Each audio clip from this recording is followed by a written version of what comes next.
Bonjour à tous, j'espère que vous allez bien. On se retrouve aujourd'hui pour le journal de pouce du mois d'août. Alors je suis désolée pour la luminosité changeante, le soleil joue à cache-cache avec moi.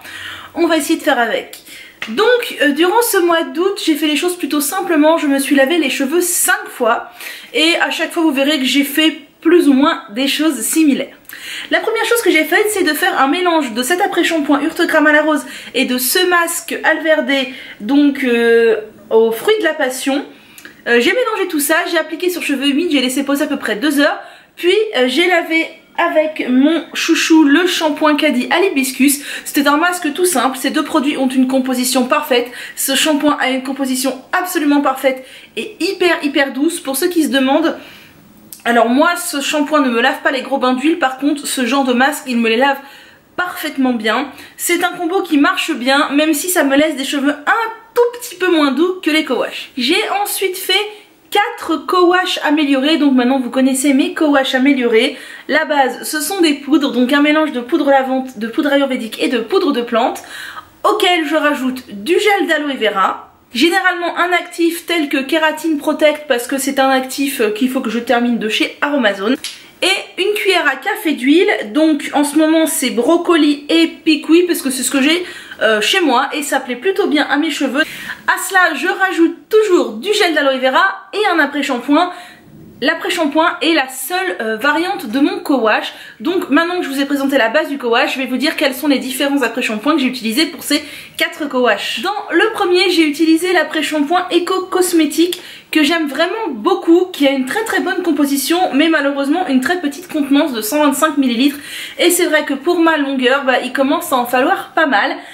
Mais l'avantage c'est qu'il me laisse les cheveux très doux. De toute façon dès lors que je fais un co-wash, mes cheveux ressortent d'une douceur, c'est quelque chose de fou. Si vous avez les cheveux plutôt secs comme moi, essayez, vous allez voir, c'est totalement bluffant. Petite précision pour ceux qui n'auraient pas vu mes précédentes vidéos sur les co-wash améliorés. Quand je fais un co-wash amélioré, donc je fais le mélange que je vous ai dit et je le rince juste, pas de lavage, et mes cheveux ressortent parfaitement propres et complètement hydratés.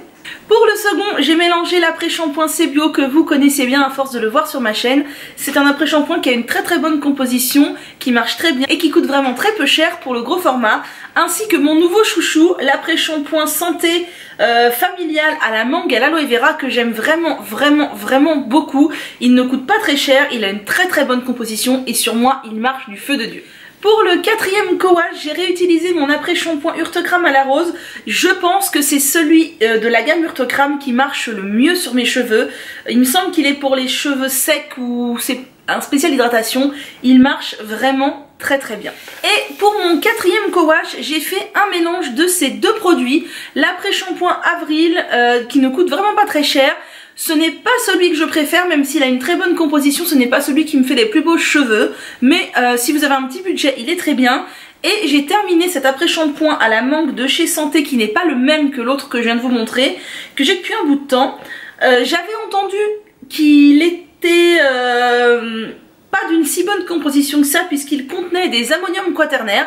Et j'ai checké la composition, moi je ne vois pas d'ammonium quaternaire, je vois juste de l'alcool dénaturé, ce qui n'est pas terrible, mais en soi ce n'est pas une catastrophe. Donc dites-moi si vous savez un peu plus sur cet après-shampoing. Tout le monde m'a dit qu'il contenait des ammonium quaternaire, moi je ne les vois pas. Ces deux produits sont bien, mais ne font pas partie de mes chouchous. Une fois que j'ai fait mon masque et mon lavage ou mon co-wash et mon rinçage, je finis toujours par un dernier rinçage au vinaigre blanc et à l'eau froide et ça marche vraiment très bien. C'est quelque chose qui réussit grandement à mes cheveux et qui m'apaise énormément le cuir chevelu. Depuis que je le fais tout le temps, je n'ai plus de démangeaison du cuir chevelu. Au niveau des leave-in, alors ce que je fais, j'ai adopté un tout petit peu un nouveau changement depuis peu. Je me lave les cheveux, ou je me les rince simplement, enfin vous avez compris. Puis je ne les essore pas, en fait quand je sors de ma douche je mets un peignoir. Donc je laisse mes cheveux sur mon dos et je mets le peignoir par dessus.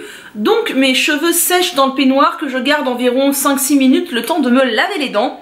Ensuite mes cheveux sont partiellement essorés mais encore bien humides. Je secoue mes cheveux, donc une amie chevelue m'a dit que ça s'appelait du airbang, quelque chose comme ça. Le fait de secouer ses cheveux d'avant en arrière. Je secoue mes cheveux, donc ça essore un peu l'eau, ça décolle les racines et ça décolle les cheveux d'entre eux. Puis j'applique la lotion démêlante sans rinçage au vinaigre de framboise de chez Sentifolia, qui a une très bonne composition et qui sent extrêmement bon la framboise. C'est un délice cette odeur. J'en applique un peu partout et c'est vrai que ça m'aide au niveau de la brillance et de la douceur. Petite précision, à la base il me semble que c'est une lotion démêlante. Moi je ne m'en sers pas du tout comme lotion démêlante, mais plutôt comme lotion pour faire briller les cheveux. Et ça marche très bien. Autre précision, je ne me démêle plus les cheveux mouillés sous la douche. J'ai arrêté et je me suis rendu compte que ça avait tendance à m'assécher énormément les pointes et à me les fourcher peut-être un peu. Du coup ce que je fais, c'est que je démêle mes cheveux avant de mettre mon soin, donc cheveux secs, et je les démêle au doigt une fois que j'ai appliqué ma lotion Sentifolia. Et seulement avec mon peigne en corne, donc que je vais vous montrer ici, qui est la version un peu plus large, qui est exactement le même que l'autre que je vous montrais tout le temps, mais qui est le plus large, le lendemain quand mes cheveux sont secs. Revenons à nos moutons. Donc une fois que j'ai appliqué ma lotion Sentifolia, généralement j'applique un leave-in. Alors en ce moment j'ai ressorti un peu tous mes leave-in et j'alterne. Donc ce mois-ci j'ai utilisé comme d'habitude ma crème Thumos que j'adore vraiment énormément. Généralement mes pointes en reçoivent toujours au moins une pression. Je ne peux pas m'en passer, c'est celle qui marche le mieux et qui a une composition absolument parfaite. J'ai aussi utilisé une fois le leave-in de chez Daina que je vous avais présenté, j'ai oublié de l'amener. C'est un leave-in à base de gel d'aloe vera. Généralement je le mélange avec la crème Thumos. Et j'ai aussi utilisé deux autres nouveaux produits que j'ai achetés sur EcoVerde. Mon avis est un peu mitigé sur ces deux produits, surtout sur un. Donc c'est deux produits de la marque Mater Natura qui sont certifiés rien du tout, je crois. Mater Natura, made in Italy. Non, il n'y a absolument... Ah si, il y a le Bio Eco Cosmesi AIAB. Donc je suppose que c'est un label italien. Celui-ci c'est le fluide modelant pour cheveux bouclés au miel. Je l'avais acheté dans l'optique de scruncher mes cheveux avec et de voir si ça ravivait mes ondulations.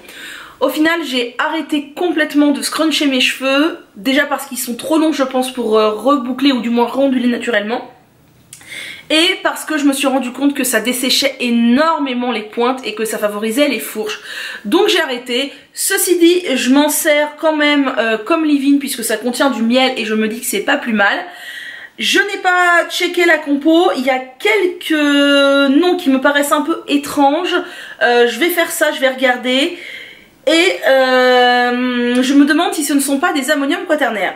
Le second produit est toujours de chez Mater Natura, c'est un fluide nourrissant pour cheveux bouclés au crocus. Là c'est tout à fait un leave-in classique que je trouve pas trop mal, qui a l'air d'avoir une composition très bien. Il me semble qu'il n'y a pas d'ammonium quaternaire, mais il faut que j'aille vérifier en précision. Il est pas mal, c'est un leave-in assez riche, moi je l'applique sur mes longueurs quand je sens qu'elles ont besoin d'être bien nourries, bien hydratées. Mais voilà, je pense que ces deux produits, quand je les aurai terminés, je ne les rachèterai pas. Une fois que j'ai appliqué donc mon leave-in sur mes cheveux, ou généralement un mélange de deux leave-in, mes cheveux sont encore bien humides et je me fais une grosse tresse lâche sur le côté. Donc je tresse mes cheveux et je dors comme ça la nuit et le lendemain matin, mes cheveux sont secs ou presque sec, mais vraiment quasiment sec, et j'ai de jolies ondulations.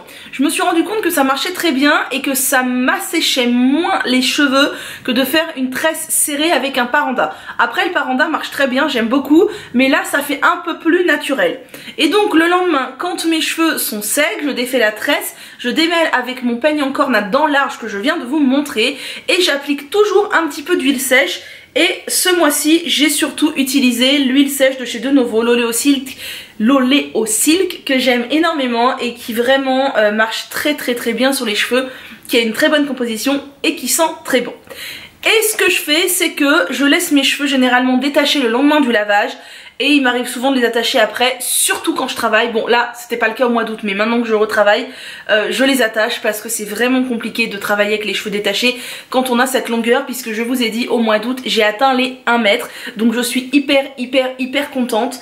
Je n'ai pas coupé au mois d'août, j'avais prévu de le faire éventuellement. Finalement mes pointes sont un peu sèches mais elles ne sont pas fourchues du tout, donc je vais attendre encore quelques mois. Voilà, je crois avoir fait le tour de tout ce que je voulais vous dire pour ce journal de pouce du mois d'août.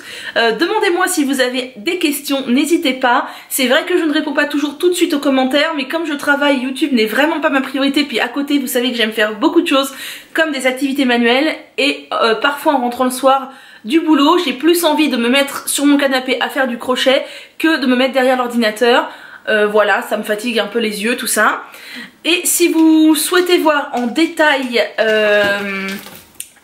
les compositions des shampoings, des après-shampoings et des masques, et je vais aussi m'y mettre pour les leave-in, chose que je n'ai pas encore faite, je vous invite à aller soit sur mon compte Instagram, soit sur ma page Facebook, soit sur un groupe Facebook dont je fais partie et dont je suis devenue l'administratrice, ou plutôt l'administratrice, oui, puisque la personne qui s'en occupait n'avait plus du tout le temps de le gérer, donc je considère un peu que c'est mon groupe. C'est pas mon groupe, c'est un groupe que je gère plus ou moins conjointement avec une personne qui n'a plus trop le temps de s'en occuper. C'est un groupe qui s'appelle Pouce et soins des cheveux au naturel, donc je vous invite à le rejoindre. Pour l'intégrer, il y a des questions. Je n'avais pas mis de questions à la base pour intégrer le groupe. J'ai été obligée puisque j'avais une vingtaine de demandes d'adhésion par jour, et sur les 20 demandes d'adhésion, il y avait 18 personnes qui ne parlaient pas français. Et moi je n'arrive pas à saisir l'intérêt de rejoindre un groupe francophone sur la pousse des cheveux si l'on ne parle pas français. Donc je me suis trouvée obligée de poser des questions pour être sûre que les gens étaient là pour de bonnes raisons. Voilà, sur ce j'arrête de parler, n'hésitez pas à aller faire un tour sur tous ces réseaux, n'hésitez pas à aller faire un tour sur mes boutiques en ligne si vous souhaitez acheter des parandas ou autres. Et moi je vous dis à bientôt et n'hésitez pas à me faire part de vos routines et de votre pouce.